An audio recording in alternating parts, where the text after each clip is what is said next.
Hi everyone, today I'll be reviewing and swatching Lime Crime's new pocket candy palettes that look like this. I did not plan on buying this. This was totally an impulse, but I saw the promo pics, I saw the packaging, I saw the shade selection, and I decided to pick them up. And being a child of the 90s, growing up with Polly Pockets, they really got to me. This for me certainly is more of a collector's item than probably something that I'd take out from my travel bag and whip it out on the train, you know, because it is a little bit like kids makeup. It is very cute, and I don't usually collect cutesy kind of makeup, but again, this kind of got to me simply because it does remind me of my Polly Pocket days. Anyway, a little bit about Lime Crime if you haven't heard of the brand. They were founded in 2008 by Dodiri, and she's kind of known for her colorful and creative, I guess, persona. And I think that's really reflected in her makeup line. She's got a lot of colorful lipsticks and eyeshadows. Now onto the products themselves, because I'm sure that's what you guys were wanting to hear about. There are 3 different color schemes. The first is Sugar Plum, which is the pink one. This one has 5 kind of berry shades. This one is quite nice. The one I'm wearing now is Pink Lemonade, and of course I forgot to mention they do come in this kind of plastic packaging because I guess they want to make it look like it is an actual Polly Pocket, which I think is quite clever. Pink Lemonade has 5 shades which are more pink toned, and this is what I'm wearing on my eyes now. And then lastly we've got Bubblegum, which has the bright blue in the center, and I feel like out of all 3 this one is the least cohesive. For the packaging itself, it's super sturdy, hard plastic, which I really appreciate. They don't feel cheap at all. They feel really sturdy. I have dropped them a few times and because I'm clumsy. And they've all held up, which is fantastic. Now they each retail for $34 US each. You can buy them in a bundle for $80 US, which is what I did because I like a good deal. And also, I do quite like the color schemes. Probably this one the least. So when I did the conversion, it came to about 106 Australian dollars. I'm going to leave all the details on the screen here. And that is approximately $35 per palette, which I think is pretty good given it's basically $1 more than the USD equivalent, because they are $34 US each. That included shipping. So what I did was I included the 10% code, which you can get a 10% off code if you sign up for the newsletter. And then shipping was $10.95 US, which I don't think is too bad because some sites charge an arm and a leg for shipping. So that was factored into the price as well, which I think is pretty decent. Now these are all made in the USA and they are cruelty free. They come with 10.08 grams per palette. So it's about 2.23 grams for each eyeshadow, which I think is a pretty decent size.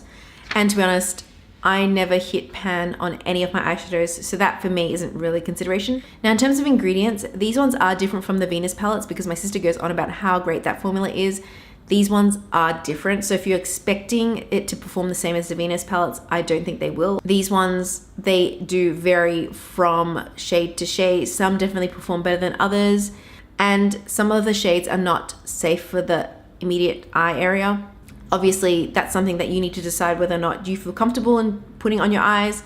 For me, it's not really a consideration because I don't have super sensitive eyes, and on top of that, different countries approve certain colorants. For example, you know, countries in Europe and Canada, they may have approved certain colorants that FDA did not. I mean, that's the same for things like your Melt's radioactive stack. There are also pigments in there that are not safe for the eye area. I still use it, but you need to make that decision for yourself whether or not you're comfortable in using certain shades for your eyes. So while these are very pretty to look at, what is more important is how they perform. And let me tell you, all 3 of these are quite inconsistent. This one performs really nice. These are all shimmer shades. I don't need to wet my brush or use a glitter base or anything like that in order for the shimmer shades to really pop. So I really like this one. This one is the one I'm wearing now, and I again like the shades. This shimmer shade doesn't perform that well. It would do better with a glitter base or a wet brush. This palette, however, this palette I've had trouble with. This palette, certain shades get hard pan, which means that they do form a sort of layer on top which means that when you're trying to pick up the actual shades, they don't pick up properly with a brush. Now, if you get hard pan, there are two ways to fix that. You can use a sticky tape to kind of remove that layer of hard pan, which is kind of annoying, but it does work. Or you can use something like a Pixie Epoxy from Crea, which is a, I guess, a base that makes shimmer shades really vibrant and pop. I found that even when I got hard pan and used on top of this, they still really popped. And I will show you what I mean in the demo. The only other negative thing I have to say about these is that the wear time isn't the best of all the eyeshadows I've owned. They do fade after about 5 hours. They don't, however, crease, which is really good because I do have oily eyelids, and as you can see, I have a lot of eyelid folds, so creasing can happen. So yeah, out of the three, this one is not so great. These two I actually do like, and I like the shades in there as well. So if you want to see swatches and a demo of each of these palettes, then just keep watching. So the first palette I'm going to swatch is the Sugar Plum palette, and it contains 2 pearlized eyeshadows, 2 more metallic shades, and then 1 duochrome. The first shade is Sugar and Spice, and this is a burgundy shade with a pearlized finish. By the way I'm doing this is first finger and brush swatches over bare skin, and then a brush swatch for shimmer shades over Pixie Epoxy, which is a glitter shimmer base, and it just makes any shimmery shades more vibrant. Then we have Fairy Floss, which is a purple duochrome with a blue shift. It's a bit hard to pick up on camera here, but it does show a bit better in the demo. It's a very pretty shade, and I like using this for my inner corner highlight as something a little bit different. Candied Plum is described as a purple pink shimmery shade. For me, this does turn up on my skin a lot more pink than purple, and it does have flecks of pink glitter in it. When I used it on my lower lash line with a stiff angled brush, this one does give a decent color payoff. But if you want to use it all over your lid, I think using a glitter base like Pixie Epoxy works a lot better, as you can see here. Icing is a frosted white silvery shade. This is my least favorite in the palette, and I personally would have preferred a matte shade for transition because I feel like this is what this palette is missing. The texture of this one is definitely on the chunkier side, so it can highlight any wrinkles or creases. So I think you definitely need to be careful, otherwise it can look really unflattering. And then lastly, we have Nutcracker, which is a pearlized wine shade. It's actually described on the website as a velvet matte, but I don't think that's a really good description because it does have a sheen to it, and it's definitely more obvious in the demo. This one swatches pretty badly, but it does apply quite nicely on the eyes, and it is layerable and buildable. By the way, I actually wouldn't recommend layering this one over Pixie Epoxy because it does have a mattifying effect and actually does darken the eyeshadow, but I wanted to include it for comparison's sake. Then we have the Pink Lemonade palette, and this one has 5 pink tone shades. There are 2 mattes, 1 satin, and 2 shimmery shades. First we have Brown Sugar, and this is a matte dusty rose shade. It's a really nice transition shade. Then there's Pink Jelly, which is a rose shade with a satin finish. It's got a really nice sheen to it. In today's look, I used it on the center of my eyelids, and it looks really nice as a halo eye. I also wanted to mention that there was no fallout with any of these shades except for one in this palette, which I think is pretty good because it just means I don't have to clean up as much afterwards. Strawberry is a hot pink shade with lots of pink sparkles in it. The pigmentation on this one isn't great. It's mostly just sparkle. You do need to layer over a base in order for it to really pop. Then we have Lemonade, which is a frosted yellow. It's kind of almost like a pastel yellow, and it does have quite a bit of a chunky texture to it and quite a lot of fallout. I'm kind of noticing a theme here where I don't really like the center shade in any of these palettes because they are, again, on the chunkier side. It just feels a little bit like a cheap eyeshadow. And lastly, we have Baby Cake, which is a nice matte chocolate brown shade. This one, along with Brown Sugar, are probably my favorites in this palette. And then lastly, we have the Bubblegum palette. This one has 4 sparkly shimmery shades and 1 matte eyeshadow.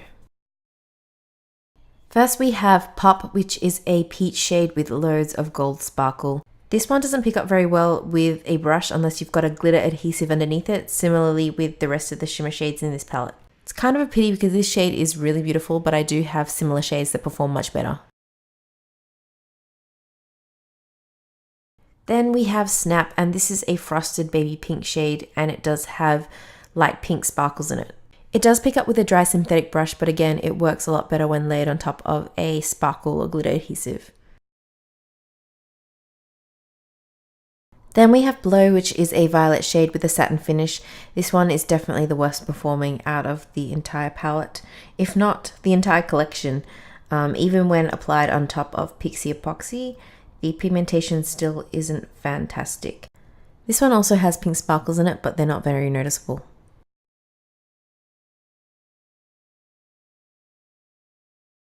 Bubble is a frosted baby blue shade, and similarly to Snap, this one does apply okay with a brush, but it does give more vibrancy when applied on top of Pixie Epoxy. And you can probably tell from these swatches, this one does have a chunkier texture, and it does have a bit of fallout as well. And then lastly, we have this matte shade called Chew. This one is sort of a light caramel shade with warm undertones in it. And this does make for quite a nice transition shade for my skin tone as well. So for the first look, I'm using the Sugar Plum palette, which is the pink one with the berry tones. And before I start, I'm going to go in with the same primer I always use on my lids. You're really sick of me talking about it, but it is my favorite. It is the Concrete Minerals Electric Eye Primer. It's an indie brand. You have to check it out if you haven't already. Anyway, I'm going in with the shade Sugar and Spice, which is that burgundy shade with a pearlized finish. It's quite a nice shade. It applies well on the lid and it's buildable and blendable. And because it's got more of that pearlized finish, it doesn't accentuate my crepey, wrinkly lids, which is always a plus. It just gives kind of a nice sheen to the lid, and I'm mainly concentrating it on my mobile lid and winging it out.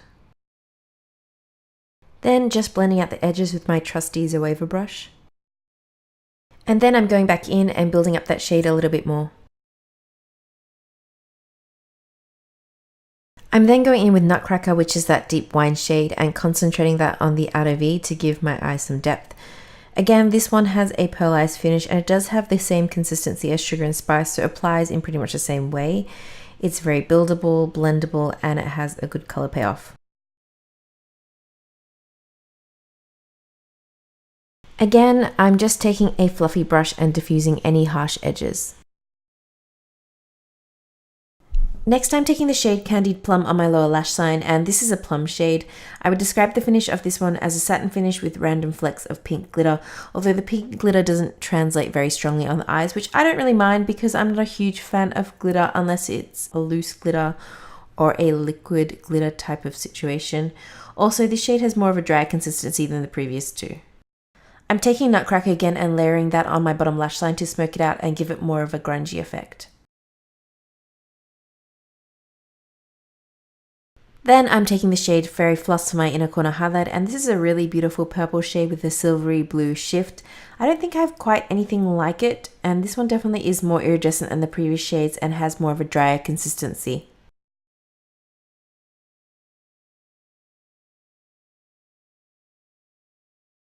And then because I wanted to use all the shades, I'm going in with Icing on my brow bone, which is a white metallic shade. I personally would have preferred a matte in here rather than this shade because I feel like there is a transition shade missing and it would have been nice to have that instead of this kind of generic shade. Anyway, this is the final look. I've kind of gone for something a little bit vampy and I do like how it's turned out. By the way, all products I have used on my face are going to be listed in the description below.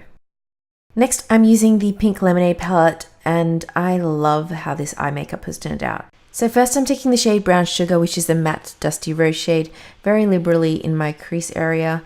I think the mattes in this palette are pretty decent. They're very buildable, blendable, and the color payoff is pretty good. And I think they're definitely amongst the better performing shades in the palette.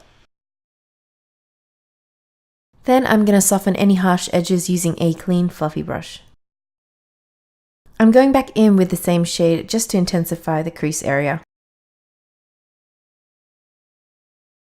And again, just taking that clean blending brush to soften up the edges. I'm going to do a halo eye, so I'm taking that pink shimmery shade and placing that on the center of my lid. I'm really enjoying the finish of this accent shade because it doesn't make my eyelids look really crepey, which metallics can tend to do. Then I'm taking Baby Cake and placing that on the outer V. It actually looks brown in the pan, but then when it goes on the eyelid, it kind of turns into a rosewood shade and it's quite a nice shade. I like it. I want it to have more of a gradient effect, so I'm just blending those edges out. I'm going back in with Baby Cake and building it up a little bit more, as well as cleaning up the shape. I'm also going to take that shade on the inner corners of my eyelid.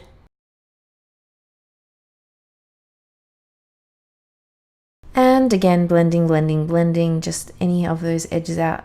I feel like my crease shade got a little bit lost in there, so I'm going back in with brown sugar and just intensifying it. Likewise with the halo eye, I'm just going back in and making it a little bit more vibrant. And then blending it all out again. I'm taking Baby Cake to define my lower lash line so it actually looks like I have a lash line. And I'm going to take it 3/4 of the way in from the outer V. I'm smoking out with the shade Strawberry, and I wish this shade was as vibrant as it looks like in the pan, but alas, it's not. It does show up though, but not as intense as I'd like it to be. Then I'm going back in with that brown shade to intensify it and connecting it up to the outer V. I'm taking the shade Lemonade into my inner corner to highlight. Just be careful because this one does have a ton of fallout, and I did get bits of this in my eye, which was not a pleasant experience. So I would say that this is actually my favorite look out of all the palettes that I've used. And if you're wondering what that marvelous shade is on my lips, it's just Add Marshmallows by Makeup Monsters, which is one of my favorite shades. Then lastly, I'm using the Bubblegum palette to create this unicornish look. I'll admit I did struggle to think of a way to use these shades because I don't find them to be particularly complementary to each other. Anyway, I'm going in with my favorite base for shimmer shades, which is Pixie Epoxy, because the eyeshadows in this palette really need the assistance of a base to make them vibrant. Otherwise, they're really not going to show up very well, and I want to do my best to make this not look shite. So once the base is not too wet and a little bit tacky, I'm laying down Snap, and I'm putting that on the inner portion of my eyelid using a synthetic brush. I am going to concentrate this on my mobile lid, not taking it further than my crease. Then I'm taking Pop, which is the Frosted Peach shade, and placing that on the center of my lid and kind of connecting up to Snap so it looks blended in. I have to say, I'm not really a huge fan of the texture of this eyeshadow. I don't think it does my eyelids any favors. It kind of accentuates texture and makes my eyelids look kind of dry, which they're not. They're quite oily. Then I'm taking the shade Blow and putting that on the outer portion of my eye, connecting it up to Pop to create an ombre effect.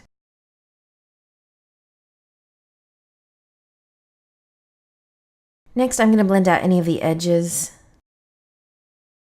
Then I'm going to add Chew, which is the matte shade, into my crease, and as you can see, there is quite a bit of kickback. I guess I'm just lucky that this shade is almost similar to my skin tone, so you can't really see any fallout. I was kind of scratching my head as to how I could incorporate the blue, so I'm just putting it in between Snap and Pop. And then blending it all out. I'm going to add more of Pixie Epoxy on my lower lash line because I want to add a pop of purple. And I'm taking that purple on an angled pencil brush for my lower lash line. I know people always go on about how hard it is to do purples, but I feel like if you can't do a purple well, just don't include it in the palette. That way you won't disappoint anyone, because this one is pretty bad. I'm taking this liner from Colourpop to go matchy matchy on my waterline. This is an example of a good purple. I'm going to add some color to my cheeks because I want to try using Pop as a blush topper, and I think it works pretty well. It's not super blinding, but it does give the cheeks a nice golden hue. And I'm also going to add a little bit to my Cupid's bow. So this is the final look. In all honesty, I'm not sure if I actually like it, but let me know, what do you think? So overall, I'm pretty happy with these palettes. I definitely prefer these two over this one. I would skip on this one, but these two perform quite well. And I do like the color selection and the look that you can create with them. I think that if you have shades like this already, then you can pass on this. If you're not a fan of Polly Pocket, if you're not a fan of this kind of packaging, then I'd pass on this as well. And I also feel like I do have similar shades in these quads that do perform better, that don't fade after 5 hours. So, you know, they aren't the best shadows I have in my collection by any means, but they aren't complete duds. So that was my review and swatches of the Pocket Candy palettes by Lime Crime. I hope you found this useful. Let me know in the comments whether or not you'll be picking these up, and which of these palettes do you like the most, if you like any of them at all. Let me know, and I will see you next time. Thanks for watching.